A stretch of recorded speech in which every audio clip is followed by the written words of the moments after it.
What's up, everybody? Enki Demon here, and we're back with another trade recap. This time, it's a beautiful winning trade today on US 30. Bro, price action was just amazing today, guys. Like fucking amazing.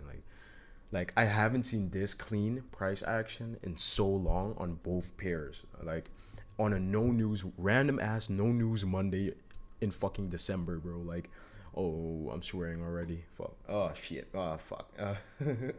But yeah, I'm gonna cut that out.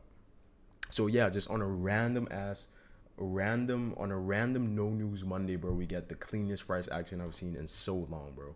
Like, bro, I made today I made basically over 10 grand. It's split on two accounts, 100k account and the 200k account.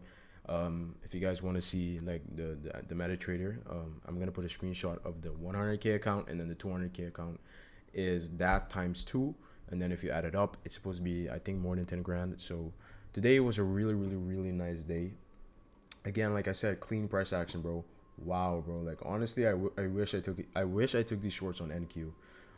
I wanted to also engage on NQ because NQ also had a really clean setup, but I was already in US 30 shorts, and I don't like being in two trades at the same time, and also in general, I rather not take two trades in one day unless it is clear that there is, like, for example, if I already took a loss for today and then it's clear that there is another setup forming, a nice A plus setup, then I'll maybe re-enter. But like I'm not willingly just gonna take two trades in one day like that. You know what I mean? That's way too much risk on the table, and yeah, no. But as you guys can see, also NQ, bro. Like, oh my god, bro, this is the cleanest price action I've seen in so fucking long, bro. Like, I honestly don't even have to explain to you guys why these shorts were so nice. Like, if you just, I mean, at least if you trade ICT, like, this is supposed to be the cleanest short ever.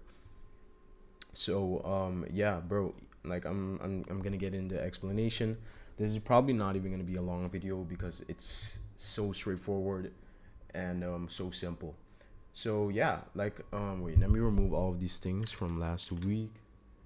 Yeah, so basically, going into the day, to be honest, today I wasn't on the charts early like I usually am. I was literally like, I got onto the charts like 1 minute before my entry formed because I had to go to the doctor and stuff. So I came home late, or like I wasn't at home at my usual time. So I came at home at like around 9:35 or some shit, and the setup literally formed at like 9:45. Um, like, yeah, so basically, yeah, I'm just yapping right now. What I saw was clear liquidity sweep, clear turtle soup on the hourly, on the 4 hour also, clear imbalance, clear 4 hour SIBI, clear hourly SIBI, clear liquidity sweep, and it was literally so clear. Like, I don't know what to tell you guys. It was the clearest like the clearest trade I ever saw. Anyways, so yeah, after I had my hourly 4 hour and a 50-minute PDRA, all I needed to see was some type of displacement lower and a change in the state of delivery, and that's what I got right here. Like, literally right when I hopped on the charts, we got that change in the state of delivery, and all I needed was a retracement. Usually I do take the 3 or 5 minute fair value gap. The 3 minute fair value gap was pretty big, and the 5 minute fair value gap hadn't really formed at the time that I entered, so that's why I didn't enter there. So, but we did have the 3 minute fair value gap, so that's why I entered at the 1 minute fair value gap, because the 3 minute was way too big and this 1 minute looked way more refined. So I entered at the 1 minute fair value gap, but I definitely, like, as you guys can see, I marked out the breaker right here. I could have definitely entered at the breaker, but honestly, it wasn't that big of a difference. So that's why I just took this entry right here at the fair value gap. I had pretty tight stops around 70 points since this wick was so big. I don't, not on the, yeah, on the 50 minute, yeah.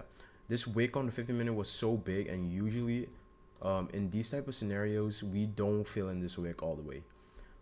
Usually if we get this big of a wick, that shows strong rejection to the upside, and so that shows that the move lower will be low resistance. So that's why I didn't really anticipate that we were going to come all the way back up here. So I had a tighter stop. Otherwise, I would have definitely had my stop just at the swing high that took liquidity. But this time I took a tighter stop, and that really helped because it literally hit my TP and then reversed, and it would have came all the way back to break even.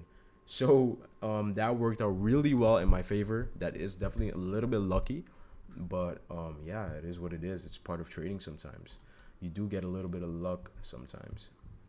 So yeah, that's my trade. Really, really clean. Just if you even look at simple ICT, like it's literally just a 2022 model. It's a liquidity sweep, higher time frame P to array, market structure shift, fair value gap entry. Like it's nothing difficult, nothing complicated, and it shows that ICT's concept does work. His concepts most definitely work because I'm putting an emphasis on this because I literally, like, bro, I scroll on Twitter, bro, and I see so many people hating on ICT, and I get it. His personality might be a little weird sometimes, but that's just him. You know, a lot of smart people do have some weird tendencies. You guys don't understand the sauce this guy gives. Obviously, you can't just follow patterns and you can't just look at his concepts blindly. You have to always have like a narrative behind it. For example, in this scenario, I had the narrative, okay, the daily closed pretty bearish on Friday.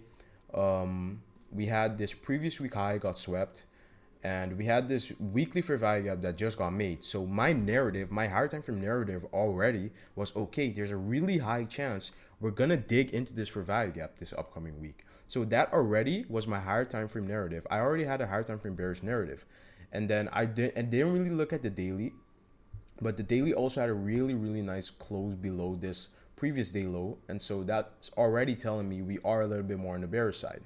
We have this clear daily untapped low that we could go for, and then all I needed was some type of 4-hour PD array, which I had here, hourly PD array, which I had here, and all I needed was lower time frame confirmation then. And when I got that turtle swoop, that liquidity sweep, whatever you want to call it, and changing the state of delivery or a market structure shift that some of you guys call it, that's when I entered. Like, it's really simple, guys. You don't have to overcomplicate this trading stuff. And this might not happen every single day, but when it does happen, you have to capitalize on these type of days. But that's the thing. So many people capitalize on these type of days, but they also get chopped up. And like in the other days where price is a little bit noisy and it's not clear, that's when a lot of people get chopped up and they lose on these type of days also. So you have to really try to avoid the choppy days and the noisy days and try to capitalize as much as you can on these type of days. So yeah, that's all I wanted to say. Just wanted to yap a little bit. I hope you guys enjoyed this video, and make sure to follow my Instagram. The link is in the description at NQDemon. Please, I'm trying to grow that shit for real. And join the Telegram also. Link is also in the description.